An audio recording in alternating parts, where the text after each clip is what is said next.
আজি মাংস খাই আছোঁ আৰু এইটো বনাইছে মোৰ ছোৱালী সমীৰণৰ মাকে, মানে ছোৱালীৰ ফ্ৰেণ্ড আৰু সমীৰণ।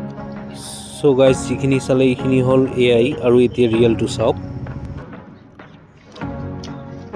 হেল্ল' গাইজ, আজি মাংস খাই আছোঁ আৰু এইটো বনাইছে মোৰ ছোৱালী সমীৰণৰ মাকে, মানে ছোৱালীৰ ফ্ৰেণ্ড আৰু সমীৰণ, সিহঁতৰ মাকে।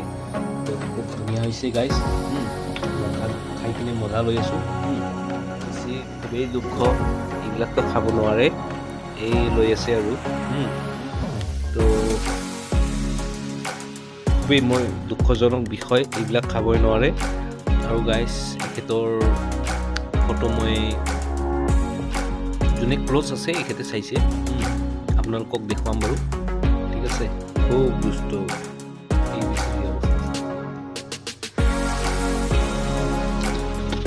আৰু তাৰপিছত আৰম্ভ কৰিলোঁ মই যুদ্ধ।